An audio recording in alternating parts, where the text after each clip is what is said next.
मला मुख्यमंत्र्यांची दया येते असं उद्धव ठाकरे काल म्हणाले। कोण होता असं तू, काय झाला असं तू, उद्धव ठाकरेंच्या या मुख्यमंत्री फडणवीसांवरती त्यांनी निशाणा साधलाय।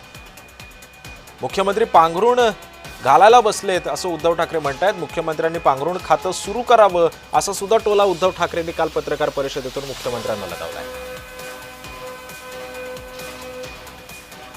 मला मुख्यमंत्र्यांची दया होते की कोण होतास तू, काय झालास तू, एवढे सगळे भ्रष्टाचाराने जवळ घेतलंस तू, स्वतःच्या पांघरुणात घेतलंस तू, काय होतास तू, काय झालंस तू, भ्रष्टाचाराला पांघरुणात घेतलंस तू, कसा म्हणजे ही महाराष्ट्राची संस्कृती नाहीये।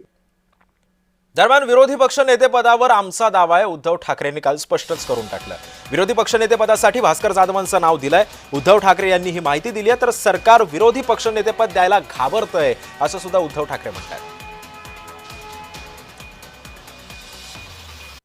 आम्ही विरोधी पक्षनेते पदावरती दावा सांगितलेला आहे, त्याच्यासाठी भास्कररावांचं नाव देखील दिलेलं आहे आणि अजून अद्याप काही उत्तर मिळालेलं नाहीये। त्याच्याबद्दल तो खरंच नियम आहे की नाही हे सुद्धा कागदावरती कळू शकेल, पण नियम असला काय आणि नसला काय, जर नियम असला तरी आणि नसला तरी उपमुख्यमंत्री पद हे संविधानिक नसलेलं पद, हे एक नव्हे तर दोन दोन जे सरकार निर्माण करू शकतं, ते विरोधी पक्षनेते पद द्यायला घाबरते का, हा एक मोठा विषय। म्हणजे कोणाला तुम्ही घाबरताय?